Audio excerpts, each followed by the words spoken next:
अस्सलामुअलैकुम नाजरीन जी, मैं हूं नाइला भट्टी और आप देख रहे हैं न्यू BBC न्यूज HD। आइए शामिल करते हैं आज की अहम खबर शामिल करते हैं हमारे न्यू BBC न्यूज़ के bureau chief of Punjab Ali Mohammad Baloch की रिपोर्ट के मुताबिक हरिपुर तरबीला डैम के दलदल में कश्ती में फंसे तमाम मुसाफिरों को निकाल लिया गया। तरबीला डैम में मुसाफिरों से भरी कश्ती दलदल से फंस गई। ताहम ज़िले इंतज़ामिया ने कश्ती में सवार खवातीन और बच्चों समेत तमाम 80 मुसाफिरों को निकाल लिया। निजी टीवी के मुताबिक तरहीला डैम में पानी की सतह कम होने के बायस मुसाफिरों से भरी कश्ती दलदल में फंस गई। कश्ती मुसाफिरों को लेकर तोरगढ़ से हरिपुर आ रही थी और चांदनी चौक के मुकाम पर दलदल में फंस गई।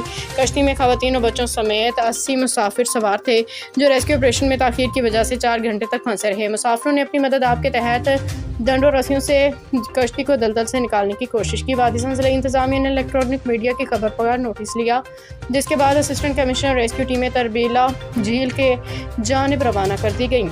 ज़िला इंतज़ामिया की जानिब से जारी बयान में कहा गया कि दलदल में फंसी कश्ती से 20 से ज़्यादा मुसाफिरों को बाहिफाजत निकाल लिया गया है। बयान में कहा गया कि कश्ती पानी की सतह पर कम होने के तरबीला झील में फंस गई थी। अब तक के लिए इतना ही। मज़ीद खबरों और अपडेट्स के लिए देखते रहें न्यू BBC न्यूज HD।